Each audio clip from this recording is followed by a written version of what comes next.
All right, ladies and gents, Handyman back again for part 3 of this Scag zero brake park brake adjustment.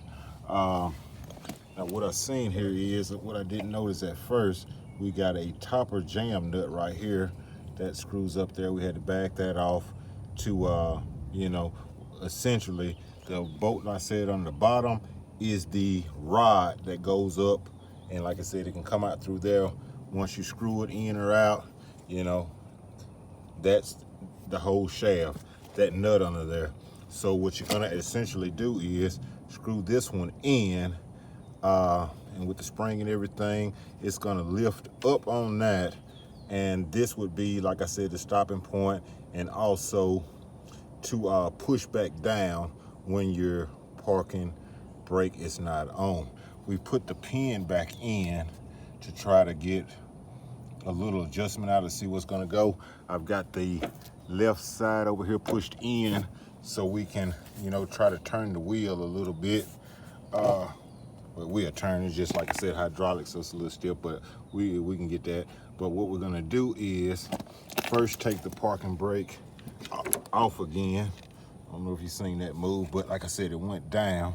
Now, since we put the pin back in, and you can see a little bit of gap and everything, we'll tighten down slowly a little bit and see if we can't get this thing to start that part going down and tightening up the band a little bit. And then, like I said, we'll spin it to see and pull our park brake up to see what kind of contact we're making. So this wrench there is a little bit kind of bent, so I guess we'll use my box end and see which way we going here. I must try that. That's we were looking at that be righty-tighty. We were looking at it from the bottom, so we're gonna go in a little bit,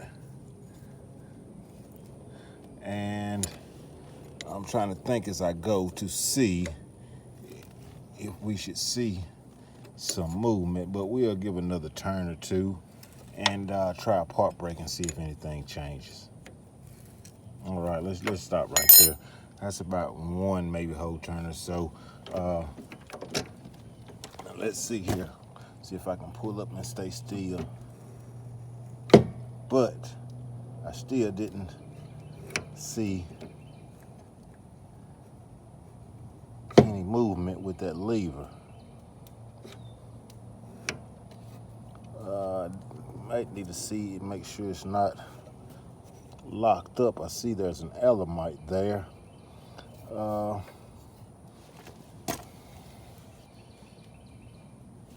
But like I said, we still got gap. Let's continue to tighten a little bit, because like I said, both sides have slack in it. So we're gonna take the park brake off and tighten up a little more and see if we can get something to move or make contact, because I doubt that mechanism has to move very far to actually put that brake on. So let's stop there, because we don't have a whole lot of space left in between there. See if I can get this put on a stand. I don't know if y'all can hear me, a little crackle in the background. I had to get a little fire going because these mosquitoes under the shade tree was tearing my behind up after this rain, and it's a little I guess you say cloud. It's not sunny out, so they out big time.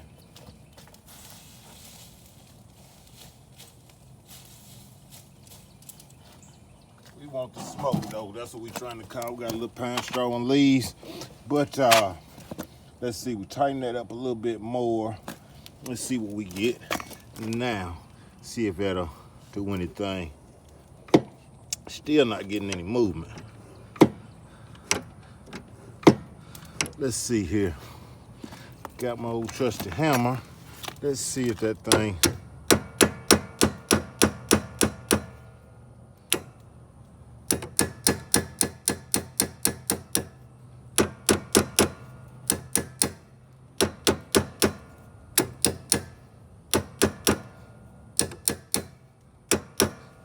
Still not getting much movement, but I believe that spring's compressing under the bottom So we should be getting some type of action. Let me tighten in a little more, and if we don't get any movement, then we're gonna assume that that thing is locked, and we're gonna have to probably disassemble it, or see if we can PB blast it or do something to it, or like you said, try to grease it and back and forth like I was just doing to break it free, so we can get some brakes working. And like I said, even with that tight, I'm still not getting any movement. I did see when I pushed it down, it wanted to throw it down a little bit, but as for picking it up, it's still not picking it up. And like I said, our jam nut up there at the top is about to bottom out, but we're gonna give it a couple more turns to go on, bottom it out and max it out, just for the sake of, like I said, seeing what's actually going on here.